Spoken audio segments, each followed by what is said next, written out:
Yeah, I have a finger gun in the thumbnail. Don't want to get this one demonetized. If you have a fake gun in the thumbnail that's clearly not a real gun but looks like a real gun, but everyone knows it's not a real gun, so it's clearly a fake gun, that'll get you demonetized. It's 2020, my friends.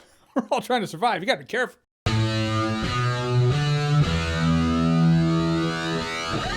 The rhythm section. It's not a movie about music, it's about assassins and terrorists. So the rhythm section is directed by Reed Morano. It stars Blake Lively and Jude Law, but mainly Blake Lively. Her family was killed in a plane crash, which was actually a terrorist attack. You find this out well after it happened, so it's just talked about. Point is, at this phase in her life, after her family is gone, she's in a very dark and hopeless place in life. This guy's like, hey, that was a terrorist attack. I can help you get the guy who did it. Then Jude Law goes full Liam Neeson from Batman Begins and is like, training is nothing, will is everything. Doesn't say that, I'm just giving you the cliff notes here. So the point is, Jude Law trains her to be an assassin so she can take out the terrorist cell who killed her parents. Which sounds ridiculous and also cliche as I'm saying it. Because movies that are like, we gotta take out the terrorists, they're a dime a dozen. And movies that are like, I gotta avenge my dead family, also a dime a dozen. But this movie actually does bring some interesting stuff to the table. Yeah, it's this normal, average, everyday person who's gonna train to take out the terrorists who killed her family. But what I liked about that is it never illustrates that she's good at it. I mean, how good would you be at that? How good would I be at it? Not very good. I'd like to think I'd be good at it. I'd like to think I'd be the biggest badass ever. In reality, I'd probably just suck at the job. Because that's what happens when you take normal people and make them assassins. Or at least train them to go on a revenge spree. I wouldn't really call her an assassin. And this movie does illustrate that. Which, bringing that up now, is a way for me to bring up the fact that the answer to a few questions in this movie you might have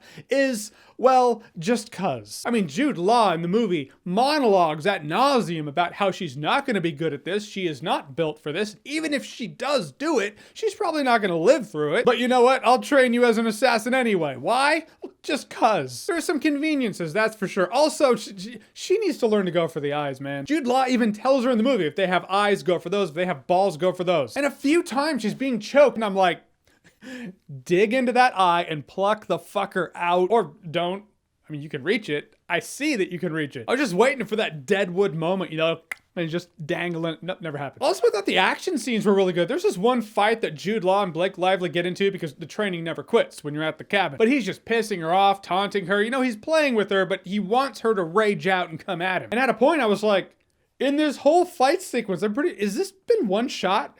Wow. How many movies out there is like, you know, shaky cam, or it's like hit, all right, cut, hit, another cut, arm hold, cut. Just makes it look sloppy, and clearly they're trying to hide the fact that the actors don't really know how to fight. The longer you can stay on the shot, the cleaner the fight is, the more you can see what's going on. And there was a car chase sequence. I thought that was really good. It put you in the passenger seat if you feel like you're in the car. But I do gotta say, sometimes the pacing of the movie was a bit slow. By the end, I was like, all right, that movie was 2 hours and less than 2 hours. Okay. I mean, I wasn't ever bored to the point of disliking the movie, but the movie undeniably feels longer than it actually is because of some of the pacing. Which is why now we need to clarify, when I said the action sequences were good, I mean the couple that are actually in the movie, which makes you appreciate them when they happen, and they're actually well done when they do happen. But this movie does not treat itself like an action movie, so don't go in here thinking it is. Also, the movie, it's like it wanted to address something, which I really liked that they were addressing, and then at a point they were like, forget that, we're not addressing that anymore, we're not gonna hammer that point home, we just enjoy. It was a concept of when you take a normal, average, everyday person